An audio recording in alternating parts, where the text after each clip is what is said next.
Barbarian is the kind of movie that thinks referencing tropes makes it immune to them, that a sharp opening can compensate for a disjointed mess of a second half, and that if you just throw enough shocking imagery at the screen, your audience will mistake it for depth. There are moments of intrigue for sure. The opening act is genuinely solid, even smart. But then it feels like the script ran out of steam, got bored with itself, and started flipping through genres at random.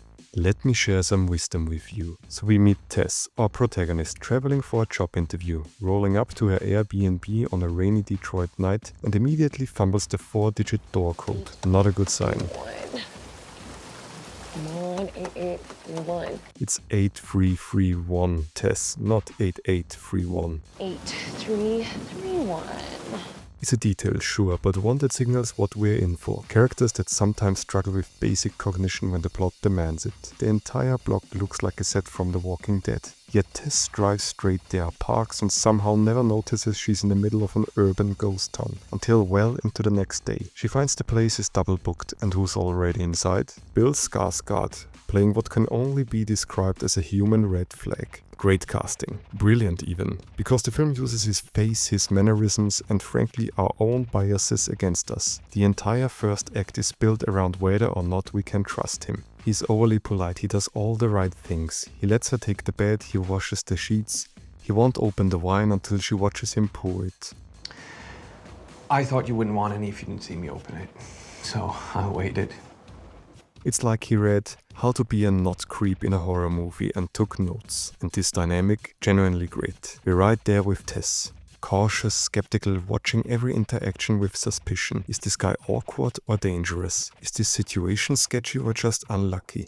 The film weaponizes our assumptions and for a moment you think, damn, maybe this is going to be smart. It wasn't. I was properly engaged and thought the tone was set very well. Unfortunately, this seems to be not enough material for a feature-length movie, so the director has something else coming for us. That night, Tess' door mysteriously opens. She sees Bill thrashing around in his sleep and assumes he did it. But when you revisit this moment after the big reveal, it makes no sense. The supposed culprit is not exactly stealthy. She's a lumbering feral beast. So who opened the door? Who crept in like a horror ninja and vanished? This is just fake tension. Cinematic gaslighting. Next day she drives through the same neighborhood in the daylight and finally sees the apocalyptic vibes. Abandoned houses, graffiti, broken windows. You're telling me she didn't clock any of this the night before?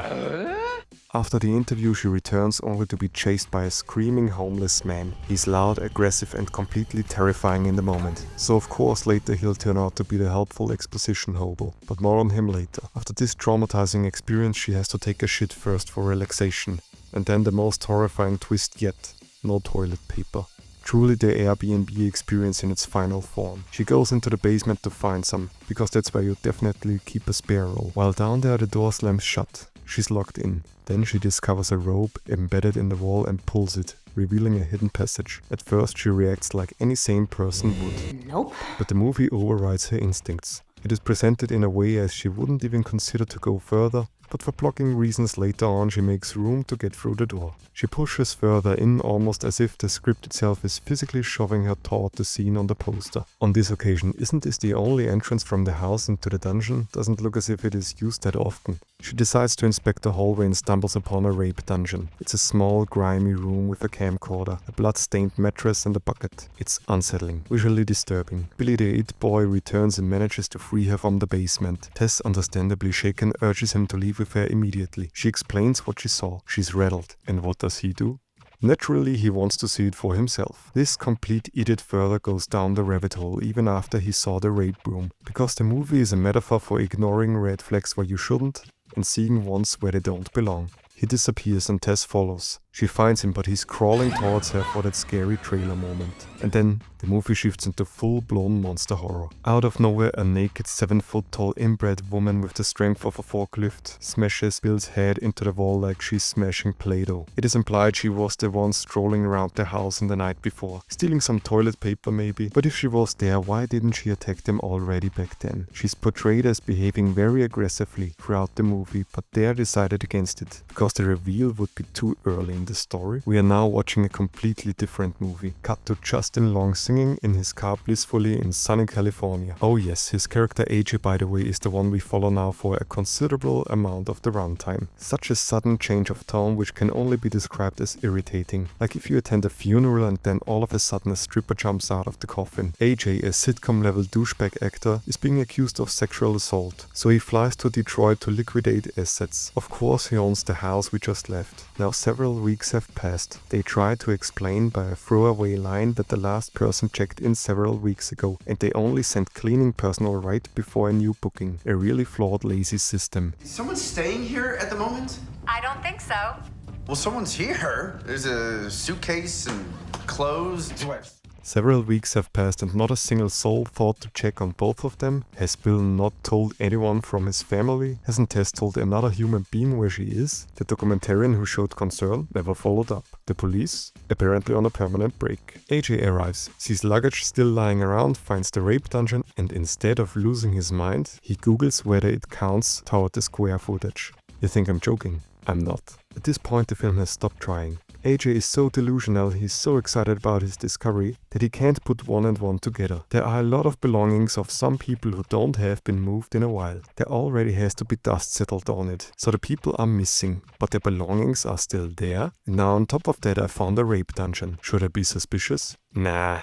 I better measure every inch of my newfound square feet. It's so fucking stupid. How can anyone be scared at this point anymore? If you watch it as a comedy, it's really hilarious. But that's not what was served in the first half. Maybe just go with the flow of schlock? So AJ further inspects the rape maze and gets caught by the bare-naked monster lady. Why did Bill have to die, but AJ luckily gets thrown into a cell with Tess, who survived on mother's milk for several weeks. We then get a flashback of the Night King himself. The man who originally built the tunnel system. We see him buy diapers and taking precautions for his next victim. It's a creepy sequence, well executed, restrained and tonally grounded. It lasts about 5 minutes. Then we're back to present day nonsense. Have a drink?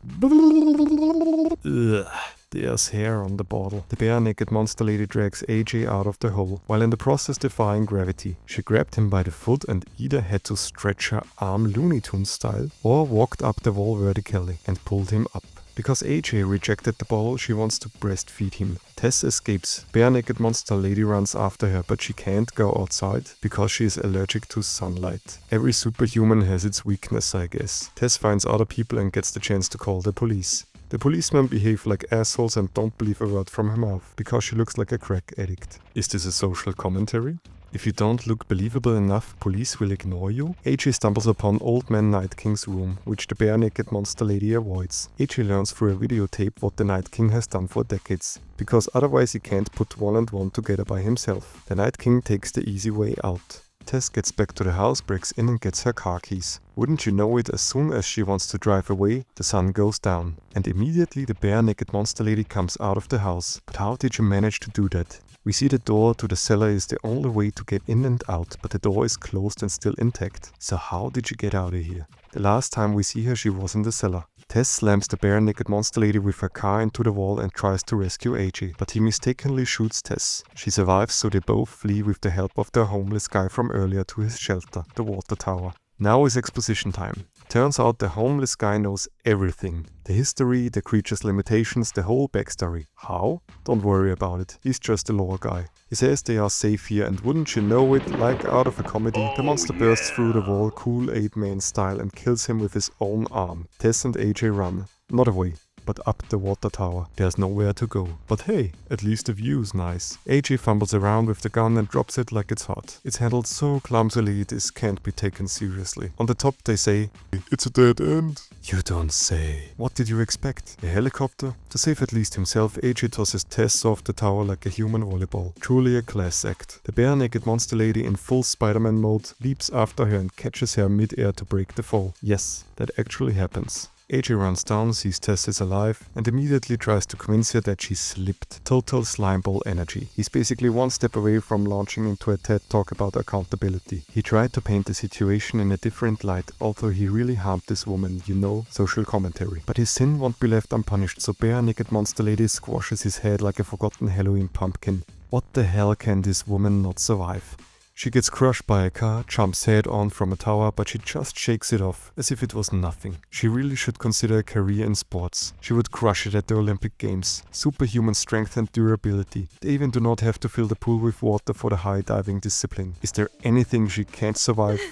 Oh well, apparently that's the weak spot. Am I the only one who expected her to move again? After all, this movie has some half-baked ideas. There are moments to enjoy, but in the end it's all over the place. You can get something out of this movie, but I was merely disappointed how it all unfolded. I can only suspend my disbelief so much. The movie wants to be taken seriously, but constantly ridicules itself. Barbarian is 3 movies stacked on top of each other in a trench coat. It wants to be a smart genre subversion, a commentary on gender, a critique of male privilege, a creature feature, a dark comedy, all at once. But it fails to stick the landing on any of them. Instead of blending tones, it just collides them, like violently. The result is a movie that's frustratingly close to being good but trips over itself repeatedly. The first act is focused, restrained and smart. Everything after that is a spiral of contrivance, absurdity and sloppy structure. There's enjoyment to be had if you switch off your brain and roll with it. But if you stop to think, to really ask what's happening and why, the whole thing crumbles. Thanks for watching.